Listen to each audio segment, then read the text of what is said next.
मला आठवतं की सभागृहामध्ये मी पहिलंच भाषण केलं. 7 मिनिटाची संधी मिळाली. नीट तयारी केली होती, त्यामुळे 7 मिनिटात मांडता आला तेवढा विषय मांडला.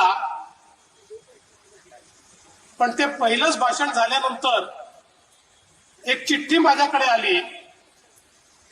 त्याच्यात एवढंच लिहिलं होतं, छान बोललास, आणि खाली सही होती नारायण राणे. आणि राणे साहेबांचा ऋणानुबंध हा त्या दिवसापासून जो सुरू झाला तो आज तागायत सातत्याने तो कायम आहे. खरं म्हणजे विरोधी पक्ष नेता म्हणून त्यांची जी कारकीर्द होती ती आत्ताच नितीनजींनी सांगितली. मुख्यमंत्री म्हणून मला बाहेरून पाहायला मिळालं, मंत्री म्हणून बाहेरून पाहायला मिळालं, कारण त्यावेळेस मी महापौर होतो. मी काही सभागृहात नव्हतो. 99 ला मी सभागृहात आलो, ते विरोधी पक्ष नेते झाले.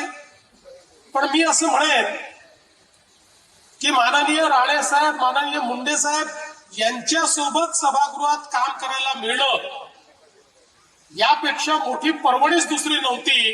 कदाचित माझ्या संपूर्ण संसदीय जे काही यश मला मिळालं त्या यशाचं श्रेय जर कोणाला द्यायचं असेल तर राणे साहेबांसारख्या माझ्या नेत्यांना द्यावं लागेल, की ज्यांनी त्यावेळी मार्गदर्शनही केलं आणि प्रोत्साहनही दिलं.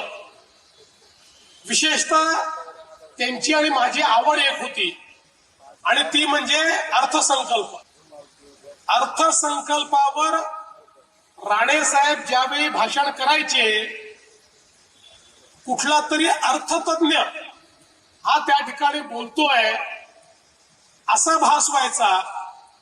आणि अक्षरशः आकड्यांची चिरफाड करत ज्यावेळी राणे साहेब आपलं पूर्ण भाषण करायचे, संपूर्ण सभागृह स्तब्ध असायचं आणि अर्थमंत्री चिंतेत असायचे की आता राणे साहेबांना उत्तर काय द्यायचं.